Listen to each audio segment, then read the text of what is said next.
Welcome back to the Single Malt Review. This week we are visited again by Cadenhead for another single cask bottling. Tim, tell us more. Quite prolific these days, Cadenhead, and I think really rather good. And this time they have provided something really quite fascinating. It's an Arran. And Arran, if you're familiar, is one of the more, certainly not the newest by any means, but one of the more recent island distillery.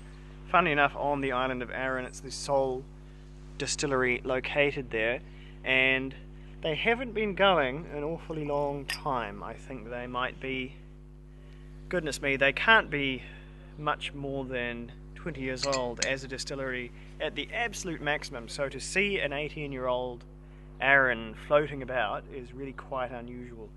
And to see one with these sort of characteristics is really even more so. So this could be many things as a whiskey. We will just have to find out. Matured in a bourbon hogshead, we're going to have some very strong flavours to go for the very strong gold orange colour we got here. It's the colour actually is remarkable. I'm not sure quite how well that plays on camera, but the depth of hue we're getting here, I'll hold it up to the secondary camera here, but that is, for an uncoloured bourbon matured whiskey, that is remarkable. That's about as deep as the colour gets. I've seen maybe one or two whiskies darker than that from a bourbon cask, but that would be one or two whiskies ever. And that's pretty rare. So you don't often see a bourbon hogshead though, so that could be a factor perhaps. Broken down to a smaller cask.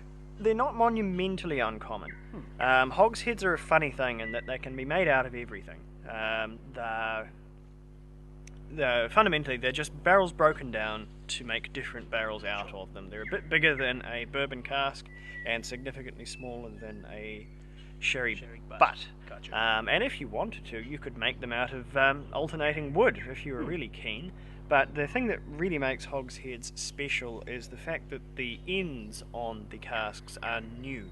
So rather than aging in a used cask where all the wood is used, hogshead is a combination of seasoned wood and completely fresh oak, which has been charred and nothing else put on the ends, and that makes up for at least 10% of the surface area of the cask. So you're getting quite a significantly fresh oak, virgin oak, as they would say in the industry, character from it. So you're getting a much more active experience out of your cask. So this is probably a first fill from a remade hogshead, so getting that new oak coming in from the ends of the cask, and that'll be where this remarkable gold colour is coming in from.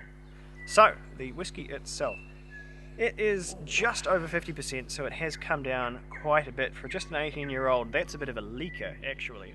50.9, it's strong certainly, but for a whiskey of this age, given that you can encounter whiskies well into their 20s, which are still in the high 50s, this cask had a few air holes, really. Aged, as it says, in Campbellton, which can be a little confusing. That is where Cadenheads have their warehouses. So that indicates that this would have been a purchase from Cadenheads sometime earlier in its life. Very likely when it was originally filled, they would have bought it from Arran and done all the aging themselves in their own warehouse, which is how many of the independent bottlers work, because it means they have control of their stock. It means this is really a rather cosmopolitan whiskey then. I understand Arran imports all their grain from the mainland because there simply isn't the room or conditions to grow grain. They have to. I mean, that's the case in really most of the island distilleries. Islay will grow some of its own barley, but not remotely enough to fuel all of the distillation that takes place there. So there will be a portion of Islay barley in some whiskey, and in some very special and entirely demarked bottles. I think Brooklady does one, and I think Killoman does one.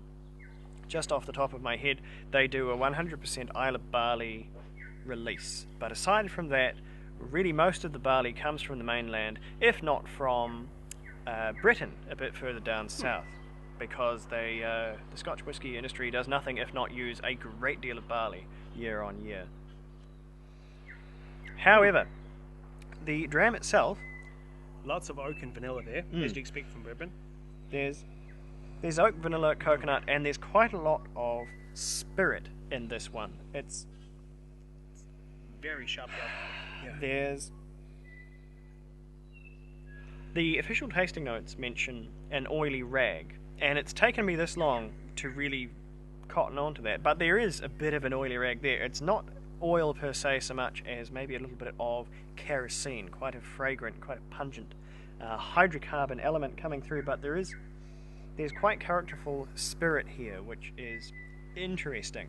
It's certainly not something for people who are simply after a mellow whiskey. This is really quite complex. Whereas mellow and mild is normally how I would describe most of Arran's I've had. Have been very easygoing, very engaging, very friendly whiskies. I've enjoyed them all greatly. That's a bit of a thing with Arran, because though they are manifestly an island distillery, they are on an island, they resolutely produce a Speyside style of whiskey and seem to have very little interest in producing more of an island style, certainly not a peated style. To my knowledge, there has never been a peated island. There has been one, possibly two, I believe. Peated Arrans. Well, I must have missed on those, but no, they do produce something really quite similar to, I'm not sure what I would compare it to, really getting into your Glenfiddich and Glenlivet territory of extremely approachable, extremely, as Dave said, friendly whiskies. This is not one of those. And there's a few reasons for that, which, or rather, a few possibilities for that, which I might get into as we taste it, which we should do. I'd compare them probably to the unpeated Juras. Oh, that's very syrupy. It's a very strong spiritus, ethanol, even acetone bite to it. Acetone is bang on. I think it has really distinct spirit characters going on, which is interesting given how dominant the cask is in this whiskey. It really strikes me as a distillery that's still finding its style, because this would have been one of the very first generation Arrans to be produced, so it's not unlikely at all that they were still playing with their cut points, they were still playing with the style of whiskey that they wanted to make. So this could be something entirely unrepresentative of modern Arran, and I think it is, really. It's a very feisty whiskey with a lot of bite to it. I'm going to add a little water to take that alcohol strength down slightly and let some other flavours develop. It's not overpowering, but I think that's a good idea. I will add some myself. I think there's more to be discovered here. It's very fine texture to it, a little bit of oily cling, but mostly it's staying very clear in the glass. Though I will say, before I sip this with the water included, it does have a magnificently long finish with mellow camphor, caramel, a lot of oak coming through on the finish. The cask really comes out on the end there where the spirit dominates. Hints of bourbon and honey, all kinds of flavours stick around on the tongue. That's much more easygoing on the nose now. All kinds of floral and fruity scents are starting to develop just at the edge of perception. For me, anyway. No, that's definitely helped it, that addition of water. It's just increased the breadth of the palate and the nose. It's teased all the flavours apart and made it a bit more obvious, and it's brought down that really punchy hydrocarbon acetone flavour that it had originally. So lots of honeysuckle, lots of bourbon now. No, I'd say sort of 45, 43 is more the right strength to be drinking. To be drinking this one. This I really like. It's not a novice whiskey drinker's whiskey. It's quite a lot going on, but it's fascinating in that this is not only an interesting whiskey, it's the first interesting whiskey I think that Arran has produced. All distilleries, when they start up, they find their feet, they find their style, but until they can produce whiskies that are fully mature, that are over 15 years old, getting into 18 years old, getting into 20 years old, you don't know what the real spirit of that distillery to use a confusing bit of language, is going to taste like. And I think this is the first glimmer of the interesting older whiskey which Arran will produce in the future. At the moment, most Arran available is quite manifestly younger, and it's very good whiskey, but it's somewhat prescriptive whiskey in its flavours. It's very much in the Speyside style, and it does not deviate with its own intrinsic character.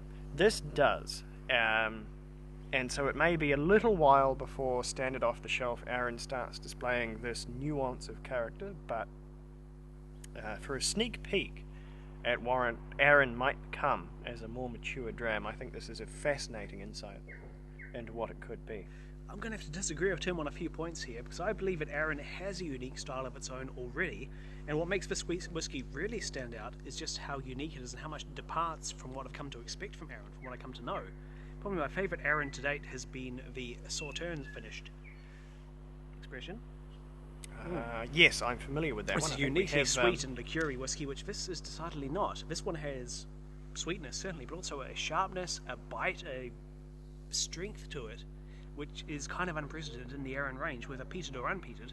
This really stands alone, and that makes it really stand out too.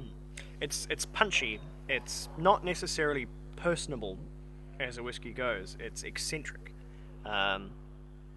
which is not a place that Arran have explored just yet, and it's not a place that many distilleries ever choose to explore, especially with the Speyside style. That's more the range of Campbelltons and Highlands, and slightly more out there whiskies like this. So it'll be very, very interesting to see whether, as Arran matures as a distillery and as its range of products matures and we see older versions, whether it goes more for this slightly more eccentric style of whiskey, or whether it just builds on the sort of sweet richness that it has and doubles down on that, like more of the Speyside distilleries, like more of a Cragganmore or more of a Glenfiddich, things like that.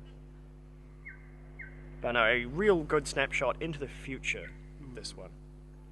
And conceivably still available, because this was only bottled this year. I picked it up not too long ago, only a few weeks. So it's just possible you may find one, and they're well priced, these Cadenhead whiskies, so I would, if you're at all interested, I would take a look and see what you can find. At any rate, this has been the Single Malt Review. Slightly long one, but slightly long whiskey, as the case was. So catch us next time, and we'll see what we can find for you. Slàinte.